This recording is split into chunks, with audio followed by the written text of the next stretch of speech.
Hello' guys, আজি মই বনাইছোঁ পাও ভাজি আৰু মই ইয়াতে লৈছোঁ গ্ৰীণ মটৰ, কেপচিকাম কাটি লৈছোঁ আৰু ইয়াতে বিলাহী এনেকৈ মই পেষ্ট কৰি লৈছোঁ আৰু অনিয়ন কাটি লৈছোঁ আৰু ইয়াতে মই বাটাৰ লৈছোঁ। বহুত বাটাৰ লাগে ইয়াতে আৰু বাটাৰ দিলেহে খাবলৈ বিৰাট টেষ্টি হয় পাও ভাজি। আৰু মই কুকাৰটোত ফুলকবিখিনি লৈ লৈছোঁ আৰু ইয়াতে আলু দিছোঁ আৰু মই বিট দি দিছোঁ এটা কালাৰৰ কাৰণে আৰু গ্ৰীণ মটৰখিনি দি দিছোঁ আৰু অকণমান পানী দি মই 3-4টা চিটি লগাই দিম আৰু ঘৰত খাবলৈ বিৰাটেই ভাল লাগে। আৰু নিমখ দি দিছোঁ অকণমান আৰু বাহিৰত খোৱাতকৈ মই ভাবিলোঁ আজি পাও ভাজি ঘৰতে বনাওঁ আৰু আপোনালোকৰ লগত শ্বেয়াৰ কৰোঁ।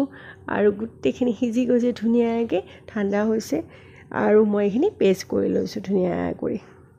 আৰু মই টাৱাটোত অকণমান ৰিফাইন অইল দি দিছোঁ আৰু তাত বাটাৰ দি দিছোঁ আৰু অকণমান গোটা জিৰা দি দিছোঁ মই আৰু পিঁয়াজখিনি মিহিকৈ কাটি থোৱাখিনি দি দিলোঁ আৰু পিঁয়াজখিনি দি অকণমান মই ভাজি ল'ম পিঁয়াজখিনি আৰু ইয়াতে কেপচিকামখিনিও দি দিলোঁ আৰু কেপচিকামখিনি দি পেলাই মই অকণমান ভাজি ল'ম আৰু মই ইয়াতে আদা নহৰু পেষ্ট দি দিলোঁ। আদা নহৰু পেষ্টখিনি দি আৰু অকণমান ভাজি ল'ম।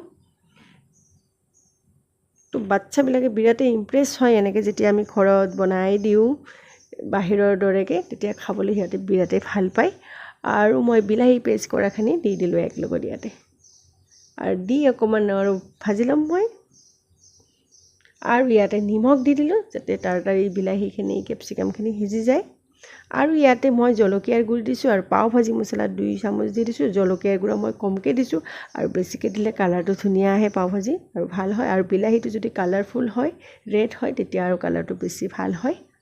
আৰু যিখিনি মই বইল কৰি ৰাখিছিলোঁ পেষ্ট কৰি, সেইখিনি মই দি দিলোঁ একেলগত দি পেলাই এনেকৈ আৰু মই মটৰবিলাক যাতে ভালকৈ ভাঙি যায় ভাঙি দিলোঁ আৰু অকণমান পানী দি দিলোঁ, দি পেলাই ভালকৈ লাৰি দিলোঁ আৰু যিমান পৰিমাণ লাগে আপোনালোকে লাষ্টত পানী দিব পাৰে আৰু অকণমান নিমখ দিলোঁ পৰিমাণে আৰু এনেকৈ মোৰ হৈ গ'ল পাও ভাজিটো ৰেডি।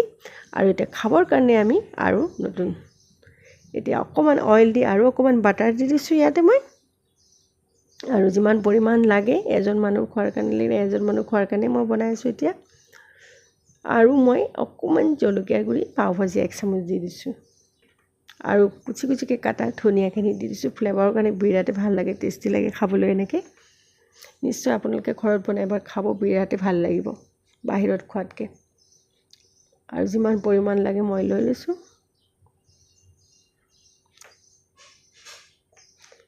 আৰু যদি ভিডিঅ'টো ভাল লাগে আপোনালোকে প্লিজ লাইক কৰিব আৰু বহুতে চাই লাইক নকৰে, প্লিজ লাইক কৰিব আৰু পাৰিলে কমেণ্ট কৰিব, কেনেকুৱা হৈছে ক'ব, জনাব আপোনালোকে।